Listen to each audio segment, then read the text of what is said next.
Good morning, everyone. Thank you for being here. I'm State Representative Noah Arbit. I represent Michigan's 20th House District in the greater West Bloomfield area. I want to thank members of the media for joining us today, as well as members of the Michigan Department of Civil Rights, ADL Michigan, and many esteemed members of the Michigan House and Senate. Today, you will hear from our phenomenal Attorney General Dana Nessel, Jadana Dinges, my esteemed colleagues, Representative Christian Grant, Representative Ranjiv Puri, and Senator Stephanie Chang about the imperative of strengthening Michigan's hate crime laws. Let's start with the basics. Hate violence is treated differently by the law because it is terroristic in nature. There is never just one victim of a hate crime. An entire community is victimized too. Hate crimes tell all those who share a victim's identity, people like you aren't welcome. People like you don't belong. People like you will not be safe. So amidst rising hate violence in the state of Michigan, we're rising up too to fight it.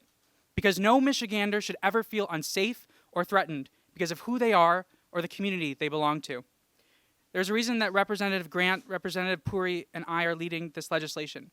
As members of the Jewish, LGBTQ+, Black, Asian, and Indian communities, this effort is deeply personal to each of us. We are part of the communities most impacted by rising hate crimes in Michigan and most invested in transforming our woefully outdated hate crime laws. Taking on rising hate and extremism is one of the biggest reasons why I ran for office.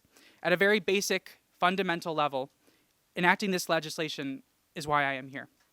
As a Jew and as a gay man, to see the communities I am part of facing rising hate violence has long galvanized me into action. It is fair to say that combating hate crimes has been the focus of my political life ever since October 27th, 2018, when I received a news alert on my iPhone. 11 Jews killed at a mass shooting at a synagogue in Pittsburgh, in what was the deadliest attack on American Jews in the history of this country. I was living and working in Washington, D.C. at the time. I remember feeling terrified and isolated. I felt a need to take action, to be with my community, so I came home. A few months later, I founded the Michigan Democratic Jewish Caucus, where I tracked hate crimes against the Jewish community and became an outspoken advocate against anti-Semitism, hate, and extremism. Later, when I decided to run for office, I promised the people of West Bloomfield, Commerce, and the Lakes that if I was elected, I would move heaven and earth to transform Michigan from a national laggard to a national leader on hate crimes prevention, intervention, and response. I'm today, just 4 months into my term, I'm proud to begin fulfilling that promise. I'm thrilled to announce the introduction of two landmark pieces of legislation: the Michigan Hate Crime Act, introduced alongside Representative Christian Grant, and the Institutional Desecration Act, introduced alongside Representative Ranjiv Puri.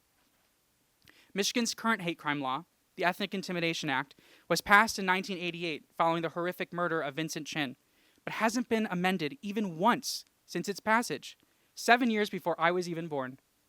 In the intervening 35 years, Michigan has seen an unabated rise in hate crimes with no corresponding legislative action.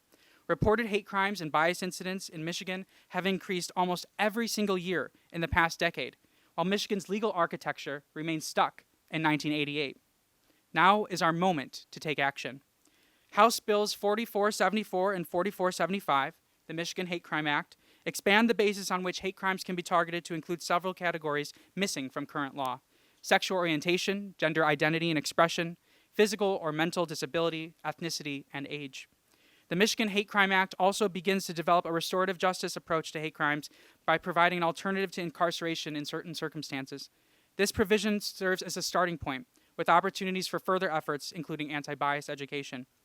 House Bills 4476 and 4477, the Institutional Desecration Act, prohibit the defacement, destruction, and vandalism of institutions and communal property, including houses of worship, community centers, business and nonprofit headquarters, as well as digital or online property. The Institutional Desecration Act provides a more appropriate tool for Michiganders to pursue justice and accountability for hate crimes targeting faith-based institutions and other types of communal property, as we saw in the Rochester Hills Mosque that was vandalized in 2021, and the Grand Rapids Jewish Cemetery that was defaced on the eve of the 2020 election, as well as many other incidents across our state. Michigan will join 35 other states with a similar statute on the books. By enacting this legislation, we can demonstrate that Michigan's justice system will treat hate crimes with the seriousness and severity that they are due. This legislation is vital. But no matter how much we wish it were otherwise, we cannot write a bill that gets rid of anti-Semitism, anti-Black racism, anti-Asian racism, homophobia, transphobia, or Islamophobia. What we can and will do is improve Michigan's tools to respond, pursue justice and accountability, and create opportunities to reduce hate violence. That is what these bills aim to achieve. During the process of drafting this legislation, my team and I discovered that the original sponsor of the Ethnic Intimidation Act was Representative David Honigman, a Republican from West Bloomfield. In 2012, then Representative Lisa Brown, a Democrat from West Bloomfield, introduced legislation to strengthen the law, but it did not receive a hearing. When I decided to run for this office on a platform centering hate crime reform, I had no idea about this history. To learn that I am building on a legacy of legislators from my community working to protect communities from hate is both humbling and meaningful. I'll leave you with this final thought. Hate crimes are always committed to send a message. Now is our chance to send an even stronger message in return, that we will not tolerate hate violence anywhere in the state of Michigan. So to every Michigander who has ever been made to feel unsafe, or who has ever been threatened, harmed, or assaulted because of who you are, this legislation is for you. We will not let you down. Now is our moment to rise against hate across the state of Michigan. Thank you, and I will now turn it over to my dear friend and colleague, Representative Christian Grant.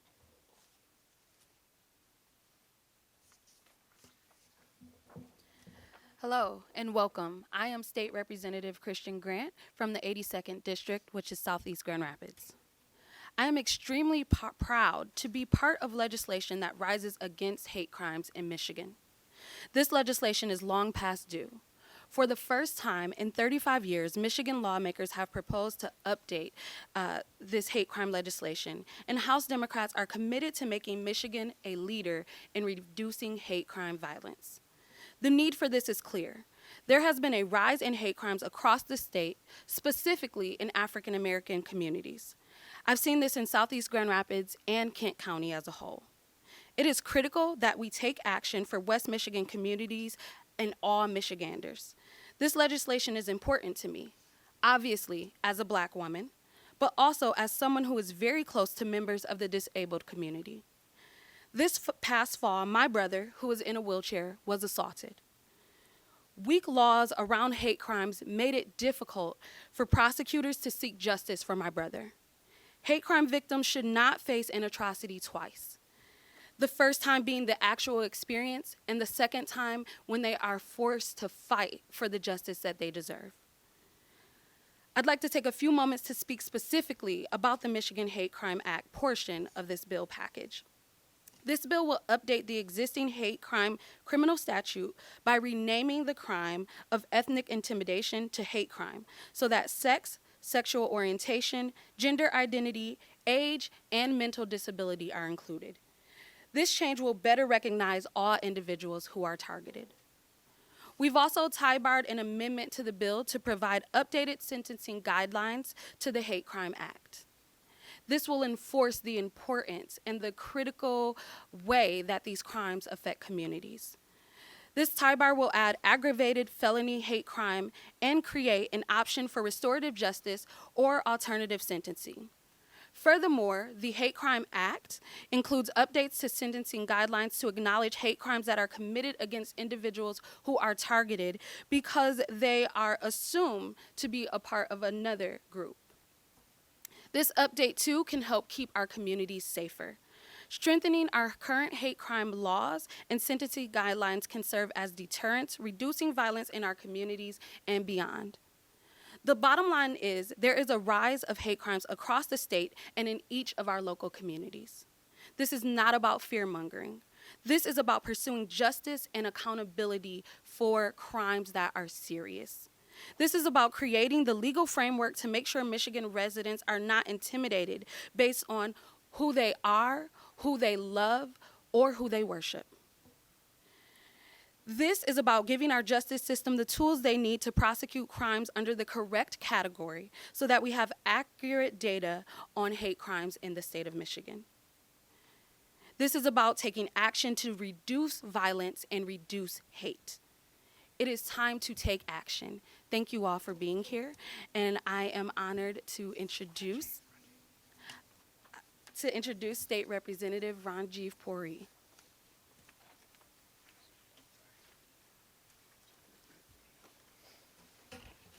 Thank you, Representative Grant. And good morning, everyone. My name is Ranjiv Puri. I am a state representative representing the 24th House District, which is made up primarily of Canton Township. Now, today's a great day in Michigan. I'm honored to stand here with my colleagues. I want to thank Rep. Arbit and Representative Grant and our Attorney General for their leadership on this issue, and all of our colleagues who have showed up to stand hand in hand as we look to bring hate crime laws in Michigan up to national standards. Now, the story is very personal to me. In fact, the reason I decided to run for office is rooted in a hate crime tragedy. Back in 2012, my family's former place of worship fell victim to a white supremacist who opened fire on a Sikh Gurdwara, killing 6 souls that day. Now, his motives were based in hatred and bigotry and Islamophobia, but incidents like this are unfortunately far too common.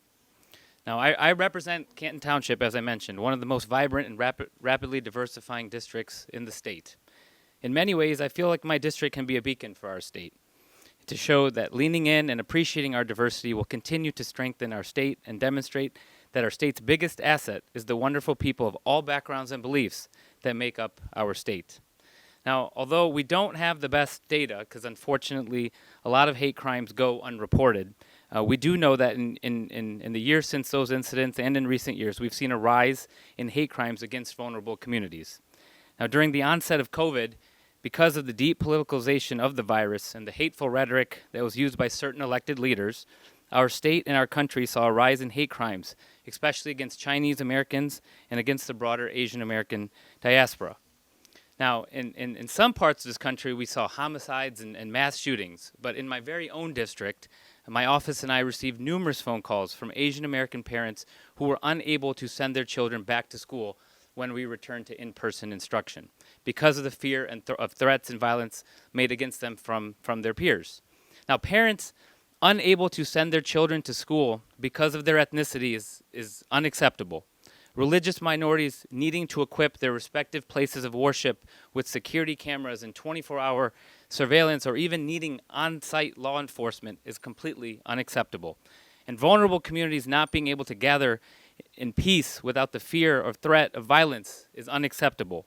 Now, unfortunately, hate is an ill embedded deep into our society, and we're unable to completely remove this through legislation. But what we can do is send a strong message that the state of Michigan does not stand for this violence, that we're going to provide all the tools possible to our prosecutors and our courts to respond to these hateful crimes with the heavy-handed nature they deserve. Hate crimes are different from other crimes, as we mentioned today. Hate crimes are used to send a message to a person, a group, and a community. After each one of these tragedies occur, an entire community is left picking up pieces. The family and friends are left with trauma, and for many, things never go back to normal. So this legislation today signals that Michigan is going to address hate and bigotry head on, and to make it clear that hate has no place in Michigan. Because the best Michigan is the Michigan in which every Michigander is safe and protected, regardless of any personal characteristic, background, or religious belief. Thank you. And with that, I have the pleasure of introducing our Attorney General, Dana Nessel. Thank you, Rep. Prairie. First of all, I want to thank Representative Arbit for inviting me here today to speak about this very important legislation. And I want to thank you for your tireless work on this issue and drafting these bills and doing your best to perfect them. When a crime victim is targeted because of their race, religion, gender, or ethnicity, that rises to the level of a hate crime, and we need to ensure that our laws treat these crimes with the appropriate level of severity they deserve. Hate crimes that occur here in our state are reported at some of the highest rates in the nation and are only increasing in frequency. And while there are those in high places of government, both here in Michigan and nationally, who have encouraged discrimination, bias, and bias-oriented crimes, Michigan has been a leader in the nation, and with today's legislation, we continue to lead on addressing bias-oriented crimes head-on. As a longtime prosecutor and defense attorney, I've handled cases stemming from the Ethnic Intimidation Act from both sides, and am intimately familiar at just how outdated the current statute is. And while I applaud the bipartisan coalition who enacted that original statute, and I think it's interesting to note that co-sponsors of that legislation 35 years ago included John Engler and Connie Binsfeld, among others.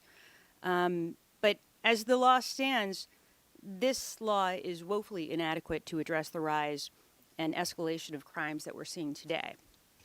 I've been in the fight against hate crimes for longer than I've been on the job as Attorney General. In 2016, I created the Fair Michigan Justice Project, which remains a first-of-its-kind task force to investigate and prosecute crimes specifically against the LGBTQ community.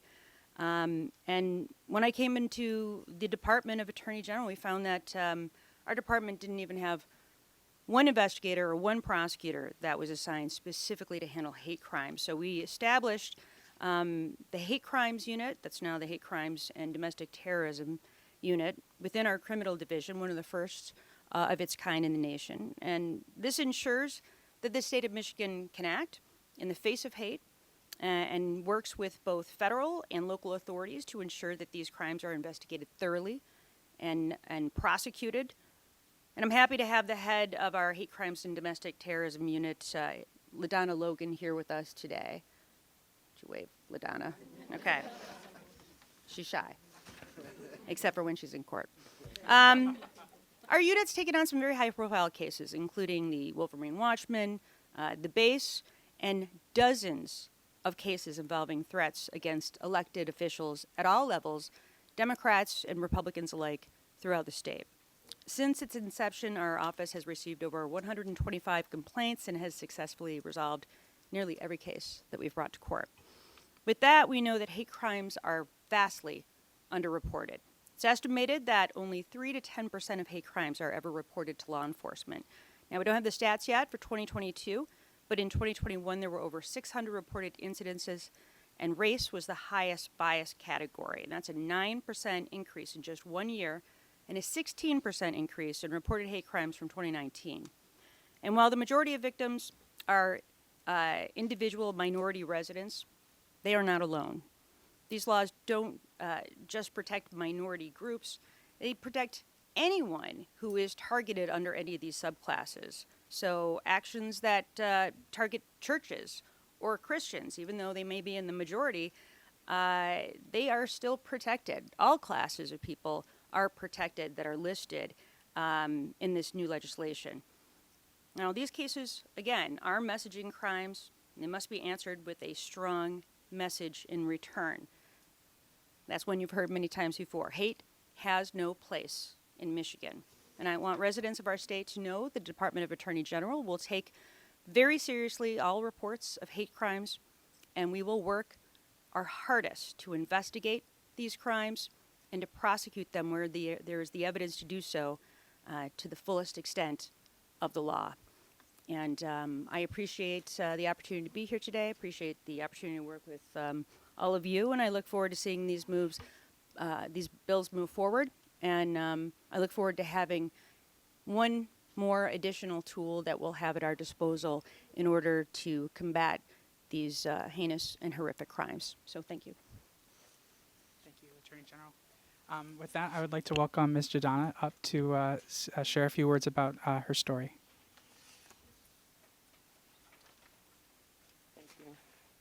Thank you, Representative Arbit. I'm happy to be here. Hi, my name is Jadana Dingus. I'm a business owner, a mother, a community advocate, a daughter of a UAW worker who was one of the baddest spot welders in Detroit, and a mother who started her own catering business at our family kitchen.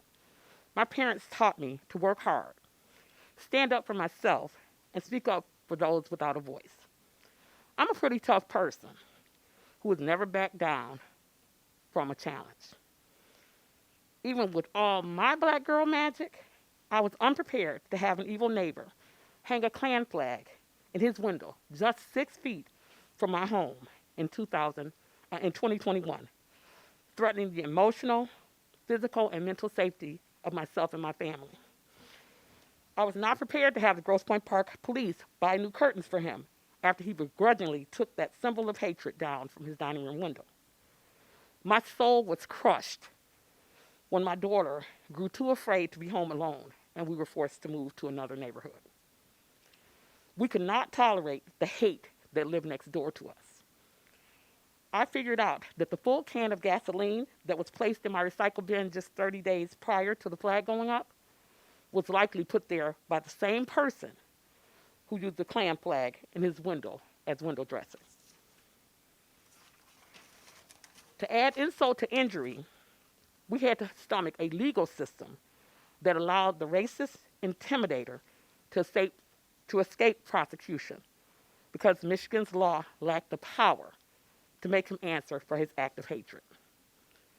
I'm committed to changing state law so no other Michigan resident lives unprotected from harassment, intimidation, menacing, or unnerving because a coward hates them for the color of their skin.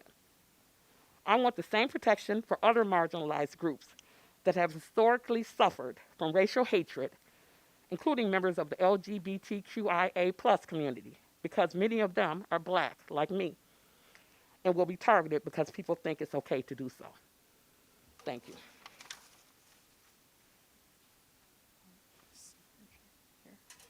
Senator Chang here? Yes. Oh, Senator Chang. Senator Stephanie Chang. Well, thank you so much for being here.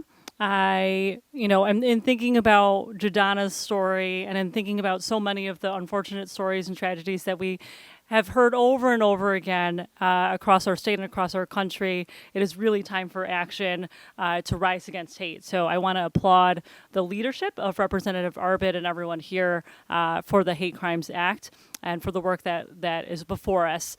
Last year was the 40th anniversary of the brutal murder of Vincent Chin in Detroit in Highland Park. And there was a national gathering of Asian Americans and our allies who came to the city of Detroit to commemorate that anniversary. And a part of that weekend conversation was really the fact that 40 years later, we were still dealing with the same kind of hate. And the fact that in the midst of the COVID pandemic at the time, so many Asian American individuals across our country were still fighting hate, still fighting bias on a regular basis. And we have seen just the numbers of bias incidents, hate crimes, etc., continue, against the Asian American community. But what I think really also stood out to me at that gathering last year was that a lot of the conversation was also about the fact that we are all in this together. And so whether it's the Asian American community or the Black community or the LGBT community or religious minorities being targeted, that we really got to rise against hate together. So I'm just so proud of the work that's been done here today, excited to be a partner in the Senate and eager to see this legislation move forward. Thank you. Thank you so much, Senator Chang. We're happy to take questions on this legislation only. So I believe the current ethnic intimidation statute is a felony of 2 years and a fine of not more than $5,000. Can you talk about the penalty increases that your bill package contains? So there is an aggravated felony that would be a 5-year felony with specific aggravating factors. And I don't have the list in front of me, but one of them includes is someone targeting a minor, right? Is there a firearm that is present at the commission of the crime? Is the crime committed in concert with other individuals? Which really gets to the heart of, and the Attorney General can correct me if I'm wrong. Gang violence, militia violence, other sort of coordinated attacks on individuals or groups of individuals. If I may follow up, potentially the Attorney General, why have we not seen this statute be updated? Why has it taken so long for other crimes? So what I think would be important for everyone to do is to take a look at my testimony when I was asked to testify before the Michigan Senate, one of the subcommittees. It was, I believe the chair was Ed McBroom at the time. And it was in response to my creation of the Hate Crimes Unit. And what was really interesting to me, and I remember it was all Republicans with the exception of Senator Jeff Irwin.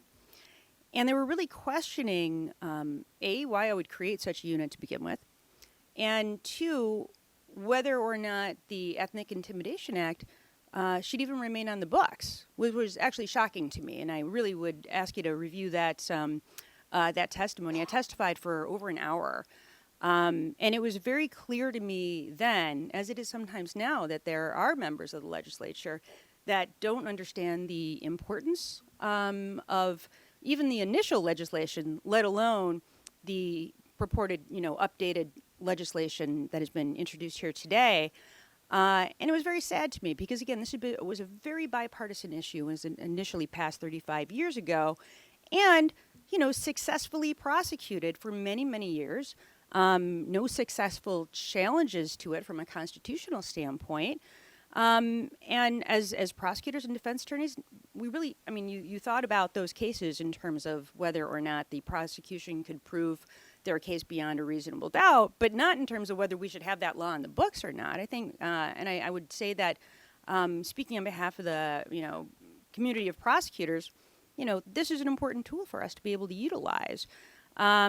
So I'm grateful that we have a majority in the House and Senate right now that I believe will be responsive to this, that clearly understands the great importance and the growing importance every day of having these updated statutes and having just, better and different ways to combat hate than we've ever had before and that we've long needed. So I hope that there will be Republicans that decide to support this legislation. I think it's incredibly important that they do. And again, I think they should see it as this protects everyone, not just some people, protects all people in our state. But that is very much needed. So, but I would suggest that you take a look at that testimony from 2019 because I think it gives you a little bit of a viewpoint into why there were people that didn't want to see this law updated, let alone remain on the books. So I think it's important to disaggregate the two different, bill packet, bills here, the Hate Crime Act and the Institutional Desecration Statute. There are many deficiencies in the current ethnic intimidation statute that, require an overhaul, which is, really what this is. It bears little resemblance to the law that's currently on the books. And then in terms of the institutional desecration statute, Michigan is one of only 15 states that does not make it a hate crime to particularly target a house of worship or other, communal property. Like we're talking about a black-owned business. We're talking about a gay bar. We're talking about, again, houses of worship as well. But these types of, institutions that are, related to a community, but historically, that has been prosecuted. Correct me if I'm wrong. Again, under malicious destruction of property, statutes. One of which is malicious destruction of a house or a barn, right? And so when you look at trying to bring out all of our laws into the 21st century, let alone the 20th, right? It's really important that we have this dedicated statute that says, yes, institutional desecration. This is going to be right in the civil rights portion of the penal code, right after the Michigan Hate Crime Act. They were one, then two. They're twin statutes. That's why we're introducing them together. But I think it also goes to show that we will be taking these crimes, which are increasing, very seriously.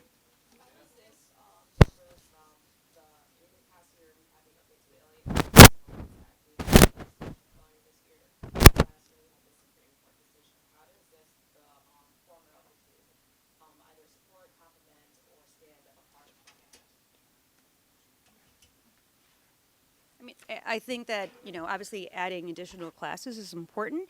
We had a ruling involving the Ethnic Intimidation Act a few years ago, People v. Rogers. And actually, it was a Wayne County case and actually emanated from the Fair Michigan Justice Project.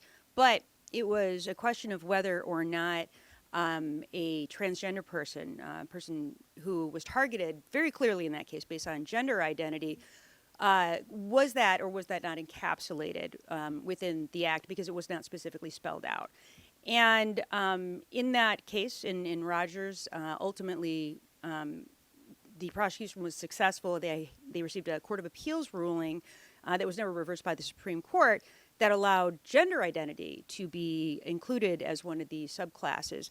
But, you know, there's never officially been a ruling as it pertains to sexual orientation, and certainly this adds other classes as well in addition to those. And it's very important because such a large number of people are targeted based on their status as an LGBTQ plus person. But again, there's other additional classes that I think the sponsors have wisely added to this. But, you know, it is always better to have the language specifically spelled out in the legislation, and then you don't have to argue later on as to whether or not those classes of people are included, and that's why it's so important that they've done a great job of doing it. Same thing with Elliot Larson. Yes, Roush World clearly was an important ruling by the Supreme Court that added a different interpretation to the word sex. But again, that was never done with the Ethnic Intimidation Act, and by revising this into a hate crimes law, which is really, you know, more appropriate in terms of the vernacular as to how we view these crimes. I will say no one really knows what ethnic intimidation means, but everybody And the knows what a original hate law, crimes means. The Ethnic Intimidation Act doesn't even mention ethnicity. Yeah. So it goes to show you how shoddily the law was written. Yeah. Sorry. Yeah. No, Rep. Arbit is absolutely right.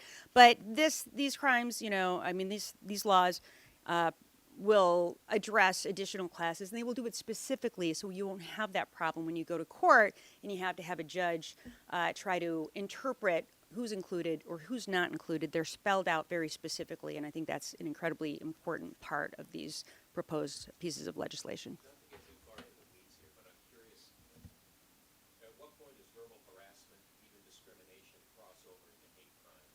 And I know it's an overarching generic type question, and you worry about selective enforceability.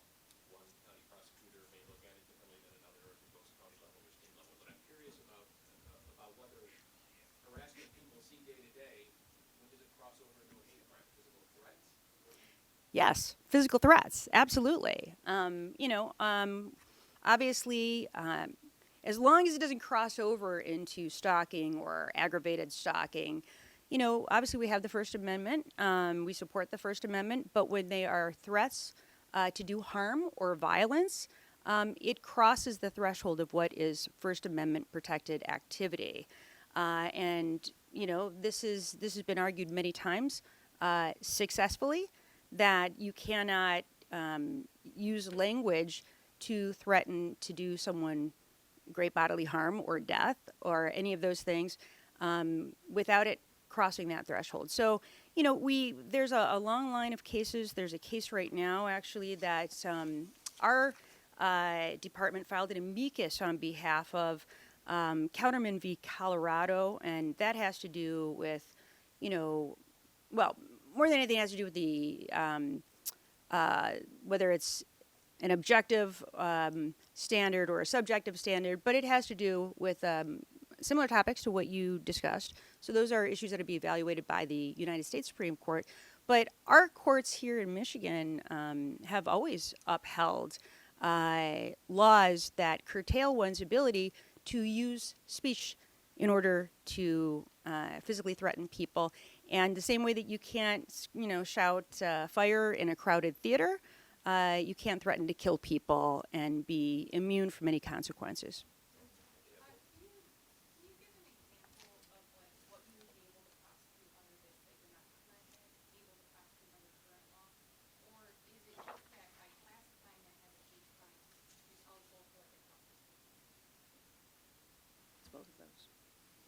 The AG says it's both of those, but I also think that, you know, part of it is like we're calling these crimes by the name that they deserve, right? We're talking about vernacular, right? When you're, you know, vandalizing a synagogue, right, and you're charging it under malicious destruction of property, I've always believed, you know, that, you know, how do we all understand what's going on, you know, in our communities, particularly in terms of crime, from you all, from the media, from the press, and if you see on the news that someone was prosecuted with malicious destruction of property, you know, for, you know, defacing a synagogue, that doesn't quite get to the heart of the matter of what the crime actually was. What was the intent and what was the impact, right? And then, you know, it obfuscates, I think, the actual core of the crime. And so we're calling it a hate crime. we are classifying those types of crimes as hate crimes, putting it in the civil rights portion of the penal code. And I think that's really critical because, again, we talk about these are crimes of messaging. We have to send a strong message back. That's part of the message that we are sending, is that if you commit these acts that we are specifying very clearly and with the help of the Attorney General in the statute, that you will be charged with a hate crime. The law,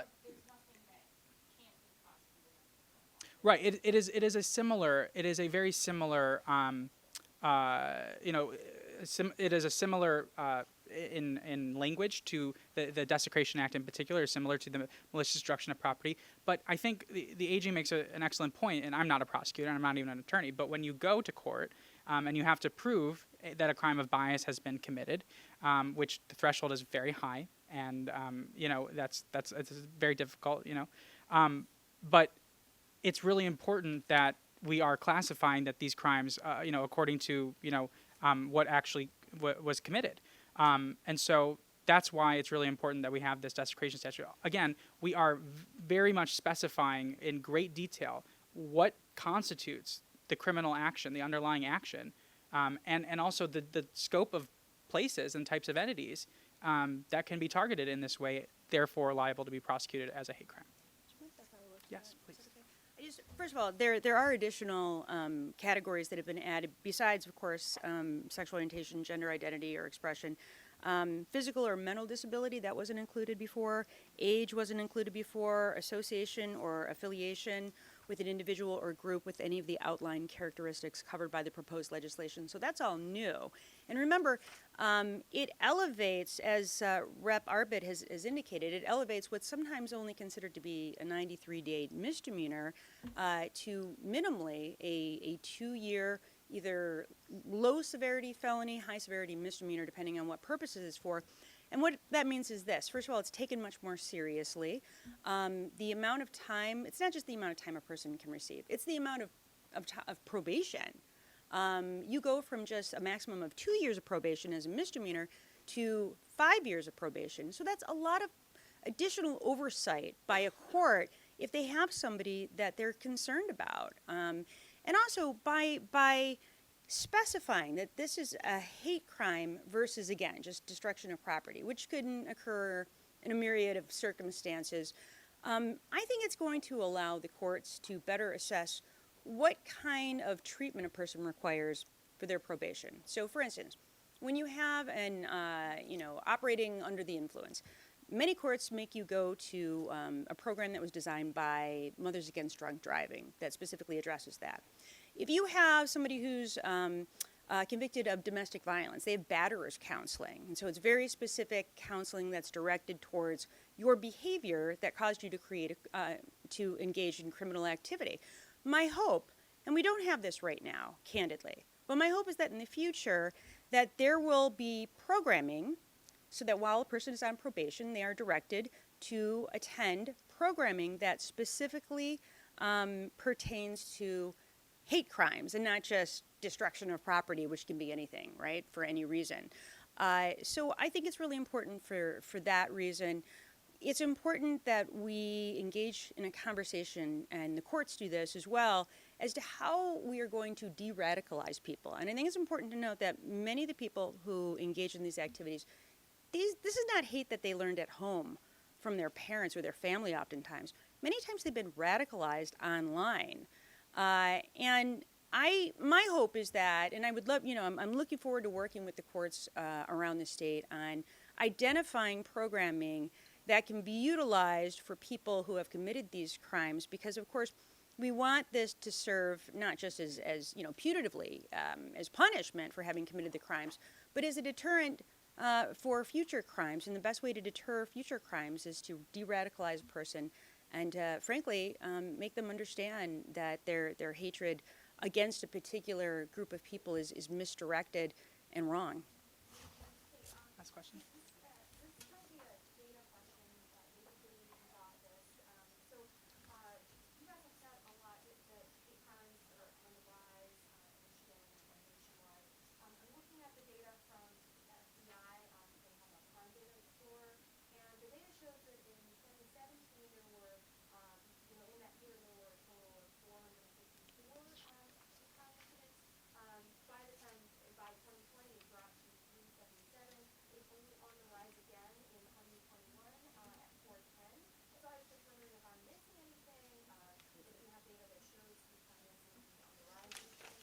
I certainly think COVID is a big part of it. But if you look at the broad, yeah, thank you.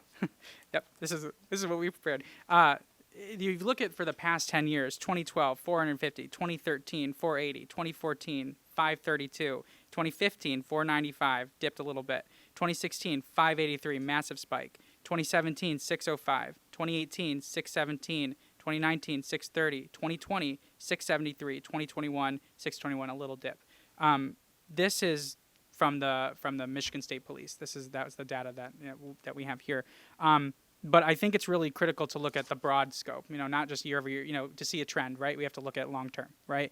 And what we have seen, and we know that data is incomplete. And again, I just want to, and to build off what the AG said, this legislation is the beginning of our work. This is not the end of our work on, making Michigan a national leader on hate crime, prevention, intervention, and response. We have to do a lot more on data collection and reporting, improving our systems, a lot more on, as the AG mentioned, alternative sentencing, restorative justice, education, that sort of piece, the education piece, which is really important. Working with community partners like the ADL is going to be very important in doing that. There are a lot of pieces of victim support, which the AG is already working on and has already have people in her office doing that. Is really important. So there's a lot more that we need to build on to make us really resilient against hate in this state.